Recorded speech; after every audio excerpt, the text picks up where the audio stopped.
Here's one of the more remarkable images since the back and forth between Israel and Iran began. A new wave of Israeli strikes on Tehran, including a dramatic hit on state television headquarters during a live broadcast. If you haven't seen it, watch this.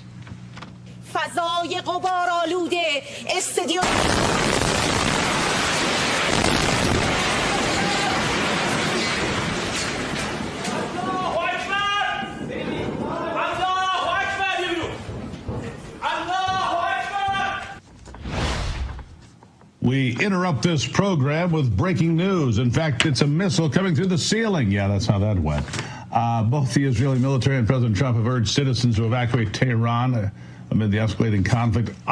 You might have something like that happen. Here with me to discuss further, foreign policy expert Harley Lippman from New York City. Harley, nice to see you. Yeah, breaking news, all right. It broke the TV station to pieces. That woman's lucky she's alive, to be honest with you. Yeah, that's true. I noticed that. That was remarkable. Jeez. Yeah, had a lot of crazy things happen while I was on the air. I haven't had a missile come through the ceiling yet. Let's hope that doesn't happen. Look, hopefully you never will. Yeah, but look, a big part of these regimes is their ability to regurgitate propaganda. And when the propaganda machine gets silenced, as it has been, well, that's a change in the game as well, isn't it? No, absolutely. Israel has a systematic policy of eliminating all the power chambers in the Iranian arsenal, from their intelligence capacity to their air defenses, to their military commanders, to their TV networks, and the list goes on. It's a brilliant plan. It's going to go down in history as one of the most extraordinary intelligence operations in the last century. It's nothing short of remarkable and long overdue, and it's going to create a better world. You know, Israel, as we've been talking about already this hour, saying something big and surprising is coming Thursday, bigger than the pagers, where they killed dozens and dozens of Hezbollah terrorist operatives back a few months ago, which we all said, what a remarkable accomplishment that was. They said something bigger is coming Thursday. Why would they tell the world that, Harley? I mean, it seems pretty bold. It was actually, they killed and maimed hundreds of Hezbollah operatives and frightened to death the remaining thousands that had those pagers, and made them terrified to answer any kind of phone or have any kind of electronic equipment on them. So it achieved its purpose, not just in the moment, but for the future.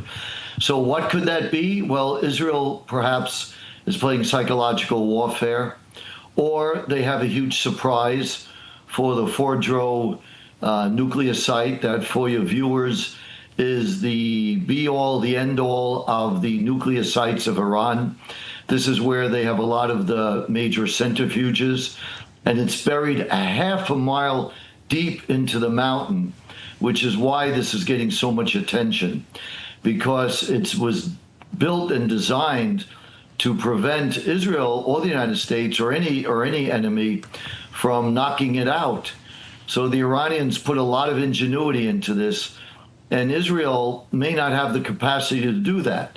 While they perhaps have the strongest military in the world, man for man, woman for woman, if you will, in terms of overall superiority militarily, the United States is still overwhelmingly number one and has the B-2s and B-52 bombers and stealth bombers that can actually knock out this facility.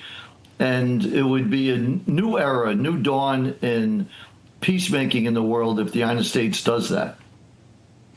Yeah, so do you think the United States right now, last report, Donald Trump is still in the Situation Room? I'm just checking my notes here. He's still there. Not sure what the decisions on the table are, but they're probably making several contingency plans in the Situation Room. Everybody weighing in here today doesn't seem to think the United States is going to get involved too quickly. However, we do have a bunker buster, according to John Solomon just moments ago, that would penetrate that facility and potentially destroy those centrifuges that have been buried a half mile deep into that mountain. Would we do that? Are we going to do that? Last question to you. I hope we do, because you really have to imagine Ayatollah Khamenei as the equivalent of the modern day Hitler. Just think of this being 1938.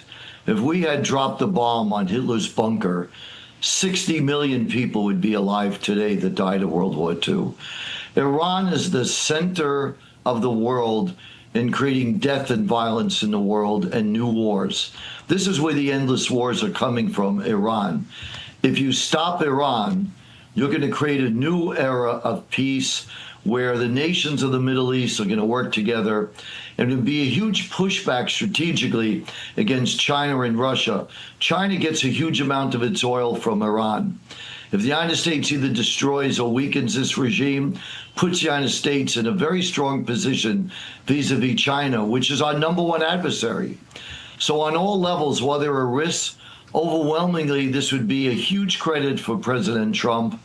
And he would win the Nobel Peace Prize for doing this, because to stop a rogue nation from having a nuclear bomb that will use one would make him a hero to the people in the United States and to the world.